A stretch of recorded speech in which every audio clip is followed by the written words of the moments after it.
Cent ഫ്രാൻസിസിൻ്റെ സഹോദരന്മാരിൽ ഒരാളായിരുന്നു Giles. അക്കാലത്ത് സഹോദരന്മാർ ജീവിച്ചിരുന്നത് ജോലിയെടുത്ത് കൊണ്ടുവരുന്ന പണം കൊണ്ടൊക്കെ ആയിരുന്നു.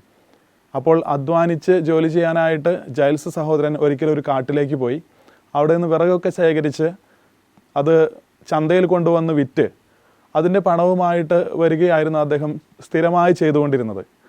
അങ്ങനെ ഒരിക്കൽ ഇതുപോലെ കാട്ടിൽ നിന്ന് വിറക് ശേഖരിച്ച് ചന്തയിൽ വിറ്റ് അത് വാങ്ങിക്കൊണ്ട് പോയത് ഒരു സ്ത്രീ ആയിരുന്നു. ആ സ്ത്രീ വാങ്ങിക്കൊണ്ട് പോയ ആ വിറകിന് കൃത്യമായിട്ടുള്ള പണം എത്രയാണോ അത് ആ സഹോദരൻ ആ സ്ത്രീയിൽ നിന്ന് വാങ്ങുക മാത്രമാണ് ചെയ്തത്. കുറച്ചധികം കൊടുക്കാനായിട്ട് ആ സ്ത്രീ തയ്യാറായപ്പോൾ ആ സഹോദരൻ സ്ത്രീയോട് പറഞ്ഞത്, എനിക്ക് അധികമായിട്ടുള്ള പണം വേണ്ട, അമിതമായിട്ടുള്ള പണം വേണ്ട, ഈ വിറകിന് എത്രയാണോ അത് മാത്രം മതി. അമിതമായിട്ടുള്ള പണം എൻ്റെ ലാളിത്യത്തിൻ്റെ അരൂപിയെ കെടുത്തിക്കളയുമെന്നാണ് പറഞ്ഞത്. ആർത്തിയുടെ തിന്മ എൻ്റെ ലാളിത്യ അരൂപിയെ കീഴ്പ്പെടുത്തി കളയാതിരിക്കട്ടെ. ഇതായിരുന്നു ജൈൽസ് സഹോദരൻ്റെ വാക്കുകൾ. ഇത് സന്യാസ സമൂഹത്തിൽ ജീവിച്ചിരുന്ന ഒരു സഹോദരൻ്റെ വാക്കുകളാണെങ്കിലും നമ്മുടെ ആത്മീയ ജീവിതത്തിന് വലിയ പ്രാധാന്യമുണ്ട് ഈ വാക്കുകൾക്ക്.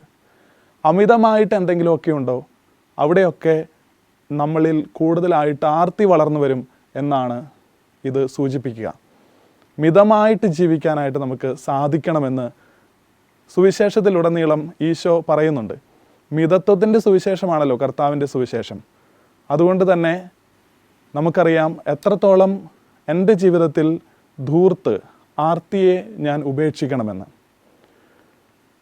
മിതമായി മാത്രം വെള്ളം ഉപയോഗിക്കുക, മിതമായി മാത്രം വൈദ്യുതി ഉപയോഗിക്കുക, ഭക്ഷണം പാഴാക്കി കളയാതിരിക്കുക, ഇങ്ങനെയൊക്കെയുള്ള ചില നിയമങ്ങൾ നമ്മുടെ ചുറ്റുപാടുമുണ്ട്.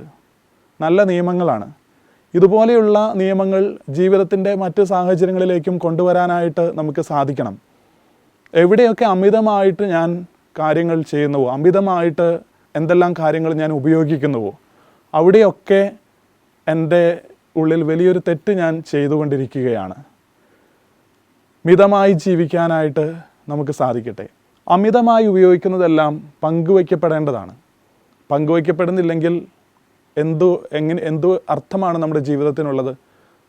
അതുകൊണ്ട് മിതത്വത്തിൻ്റെ സുവിശേഷം നമ്മളെ ഓർമ്മിപ്പിക്കുന്നത് കൃത്യമായ അച്ചടക്കത്തോടെ എൻ്റെ ജീവിതത്തിൽ ആവശ്യമുള്ളതിനെ മാത്രം ഞാൻ സ്വീകരിച്ച് ആവശ്യമില്ലാത്തതിനെ അല്ലെങ്കിൽ അമിതമായിട്ടുള്ളതിനെ ഉപേക്ഷിക്കാനായിട്ടാണ്. ഇന്ന് ഒരു ധൂർത്തിൻ്റെയും ആർത്തിയുടെയും ഒക്കെ ഒരു സംസ്കാരം വളർന്നു വരുന്ന ഒരു കാലമാണല്ലോ. പ്രത്യേകിച്ച് ഓർക്കാം, ഈ നോമ്പുകാലം ഒരു മിതമായ ജീവിതത്തിലേക്ക് നമ്മളെ നയിക്കുന്ന ഒരു കാലമായിട്ട് മാറട്ടെ.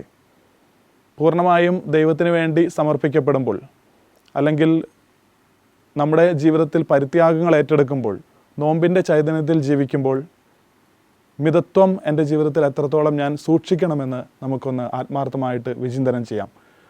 മിതത്വത്തിലൂടെ ക്രിസ്തുവിനെ അനുകരിക്കുവാനായി, ലാളിത്യത്തിൻ്റെ അരൂപിയിൽ ജീവിതത്തെ ക്രമപ്പെടുത്തുവാനായി, അങ്ങനെ നല്ലൊരു ആധ്യാത്മിക സംസ്കാരത്തിലേക്ക് വളരുവാനായി നമുക്ക് സാധിക്കട്ടെ. നല്ലൊരു പ്രഭാതം എല്ലാവർക്കും നേരുന്നു.